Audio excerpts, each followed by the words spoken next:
Hey guys, this is Lovin Meets with the co-founder of Humanagement, Hady El Hajjar. He puts the T in celebrity. Yes, he does. He works with celebrities, and it's not as easy as it sounds. He basically said it's like working with kids. Definitely compared it to a whole nursery and just how you need to give every child so much attention and care. And he spoke about all the celebrities working with, from Mona Katan to Huda Katan, Nancy Ajram, and some major juicy spillage on what relationships are actually like behind cameras for these celebrities. So you should listen to this podcast.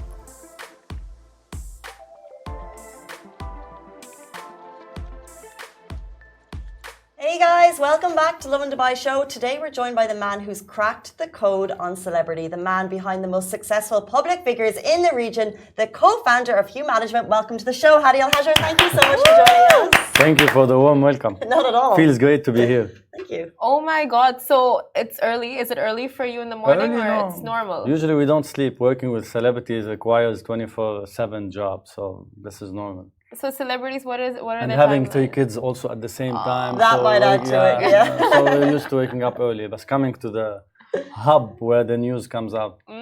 Dare we ask, celebrities or kids, what's easier? Kids.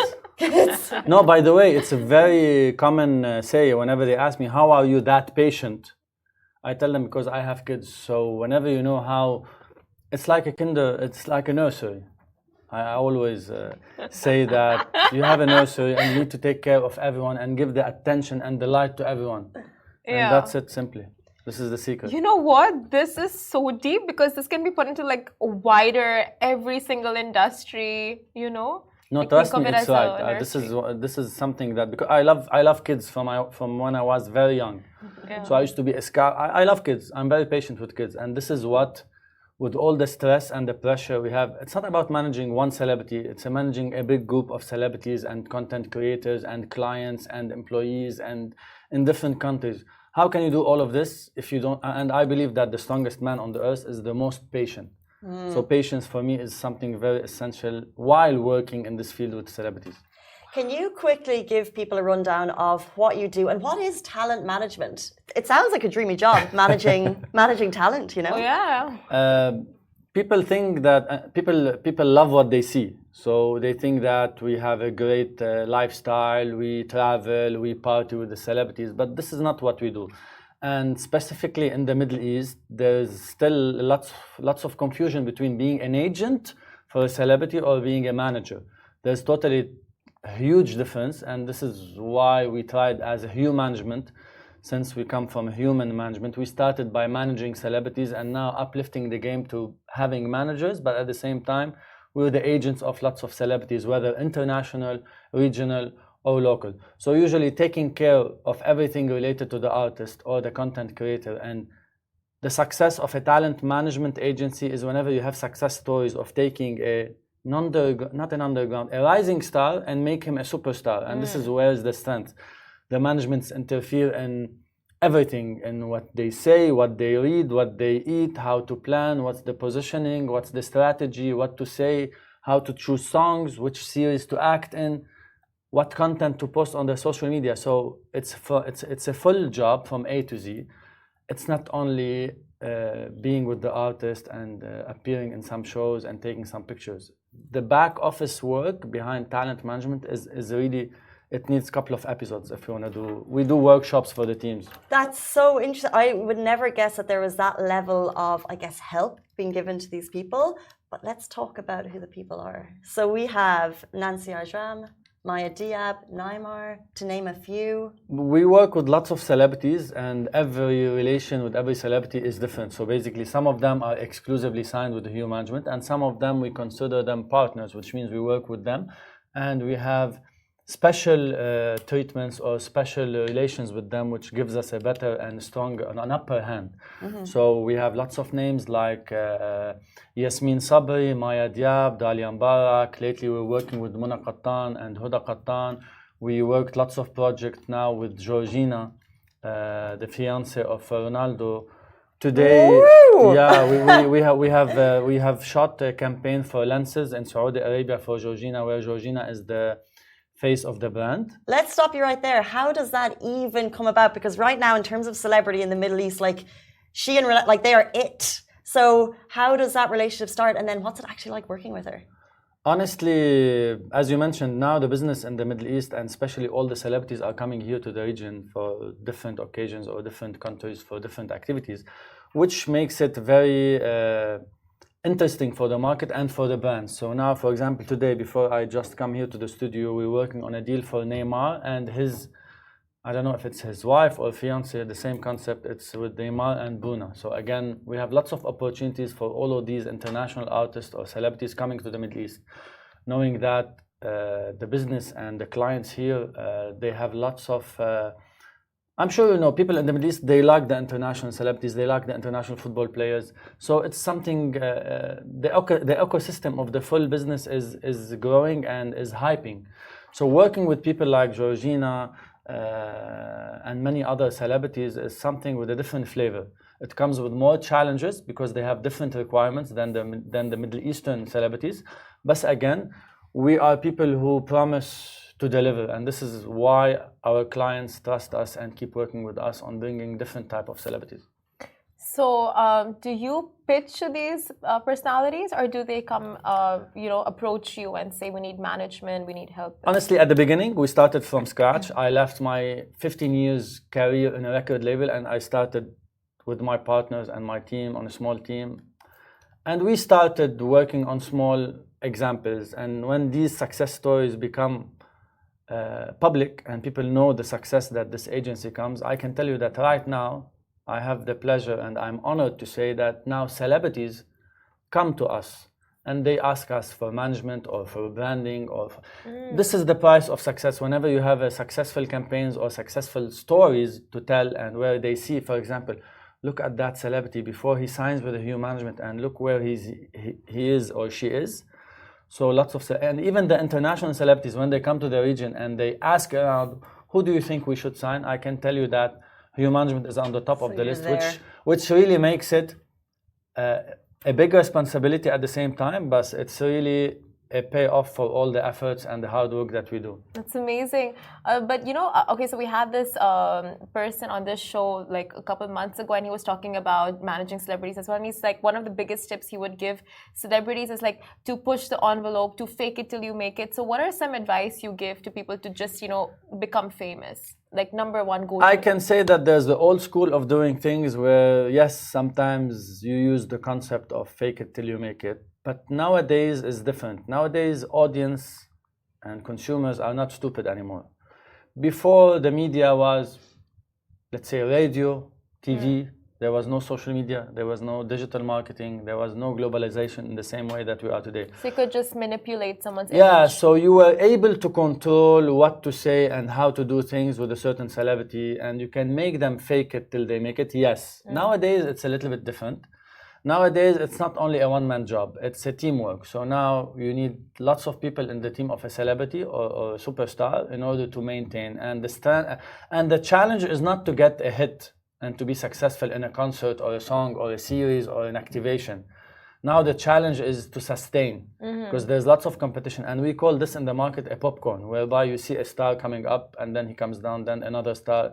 So now the challenge is to sustain and make them work for the long run. So, for example, lately also we are representing Khabi, the #1 TikToker and one of the top content creators in the region. So having also a mix of celebrities at the Humangement between international and regional and local, in addition to more than 500 content creators, it's a mix where you cannot find this at anywhere else. They ask me, who are your competitors? I would tell them, we don't have competitors. It's not being arrogant, but in fact that we have all these services under one roof. They might compete in a certain category of these services, but there's whatever you want under this industry, whether it's events, PR, digital marketing, NFTs, gaming, celebrities, and influencers, they are all under one rooftop.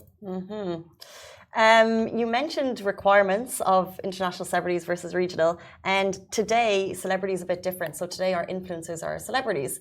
So back in the day, musicians would come to a city and they'd have like a checklist of what they want when they get to the place that they're performing. You know, like they want Skittles. That the technical rider and the travel requirement. Do celebrities that you work with, what's like the most interesting kind of rider you've seen for a shoot list? Oh God, I can tell you lots of stories about these weird requirements. I mean, some of these international celebrities, even they would ask you for a certain printer and a brand name that should be in the room of the assistant of the manager, and that detailed. We get technical riders of 60 pages, whereby even the drink that you want to drink during that show or before that show.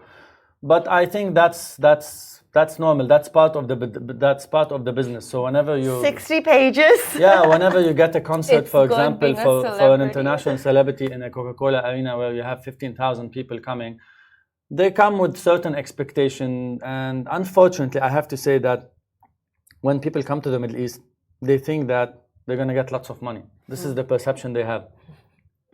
Due to many scenarios that happen, due to Beyonce scenario, due to the things that and the money that being paid in some countries after the World Cup or the Expo or the things that are happening in Saudi Arabia. So in a way, there's a big demand. That's why the celebrities are the celebrity requirements are coming on a big scale. Has there ever been any drama when something hasn't been fulfilled? We live in drama. Every day there's drama. We're here for it. Trust me, even if you prepare 100% everything they require in advance and you agree on everything, there's always a drama. At the end, this is what I say about business. You're dealing with the humans, and those humans has feelings, has mood fluctuations. They have their own issues in life, and sometimes, as much as you are professional, sometimes you get affected, and this is why the situation always happen. And us as talent agencies or management agencies, we are in the middle between celebrities and client, between celebrities or governments, between celebrities and any third party. So we are in the middle trying to make everyone happy, whereby the client or the government, they think that they have the right to do everything because they paid that amount. And the celebrity at the same time, he considers that he's not a product for sale. He's coming on an artistic and creative level, and he wants the freedom to do 1, 2, 3, 4. So this is the hard job of making everyone happy. So we come back to the nursery where you need to make everyone happy. I can tell in this job you really need to empathize a lot with like clients and with these celebrities, because without that you can't relate. You can't you'll just see it as like tantrums if not being able to empathize with them, like you said, right? I'm not oversaying this, but really the tantrums and the issues are part now of the business. So there's no single day that goes without 6 or 7 crisis management situations. So I want to ask, like, how does one become famous? Your tips, like just go-to tips. It's not the number of followers. It's not the social media. And I always tell my team, my talents, that you need to have a talent first. Why do you need to be famous? There are many ways to be famous, and I'm sure you know that. Lots of things can make you famous, but would that sustain? Would that comes with a message? Would that come with a purpose? So being famous first comes with focusing on a talent, paying back to the community, and then you can market yourself in the right places, with the right media, with the right people, having the right management, all of these together. So a solid talent, a good marketing, a good team, and trust me, I'm adding this because it's very essential, paying back to society. All of these together can make you famous, but then fame can be relative. For example, I work with celebrities. I should not be famous. You should have one celebrity. When I am on set with a celebrity, he's the main celebrity. All the team needs to make him feel that. So trust me, whenever you cross that line in your business, you lose the celebrities. It's very sensitive, but again, as I mentioned, fame is very, everyone want to be famous. You can be famous in your job. You can be famous as the best engineer. You can be famous as a top doctor. But nowadays, because of the social media platforms, TikTok, Instagram, Facebook, Snapchat, and all of these platforms, people and the audience and the young generation, they think they can be famous at low cost, which is not possible and which is not sustainable. So interesting. One thing that we know about you, and this has actually been a topic of conversation recently, that Simran and I were asking the audience, can you work with your spouse? Would you like to work with your partner on a 24/7 basis? Considering that you don't take a break and you work with your wife, how is that? That's a bait question. No, seriously, with age you become, you change, you adapt and you evolve and you learn more things. Definitely in the past, when I was in the 20s, I would say, I don't like this, I will never work with my wife or my brother or my family. It's because I like to differentiate. Nowadays, my wife has been an essential part of my business, and not because she's my wife, because she's very independent, strong, creative in what she's doing at the company, and she's contributing a lot to the growth. And this is where I learned how to differentiate between my wife at home and my partner in life and my colleague. It was not easy, but I can tell you that at least there's lots of security and trust on that front, whereby in return you need to compromise a little bit and figure out the right timing you spend together. Because if you spend all the time with your wife at work and you spend all your time with your wife at home, you might fall in some routines. That's why I think she doesn't see me at work. I'm always out. I'm always getting on the go, on traveling, shoots. So we try to work around this. But I like the concept so far. It's amazing. That says a lot about both of your characters, you know, that you are able to work together and just be able to manage. At home is separate, at work is separate. But I want to ask you about like show business. Real versus real, you know? How different is it? Like what we see on social media, most of the time, do you think it's candid, it's natural, or do celebrities most of the times fake it to project a certain image? I don't want to be negative and say fake it, but yes, most of what you see on social media, we call it scripted reality, which means we can push the things and the news we want to see. We can push the things that we know that the audience would love. Again, this is marketing. If you have a good marketeer and you have a good marketing mind, you know what to portray to audience. So yes, not what you see on social media is not the reality.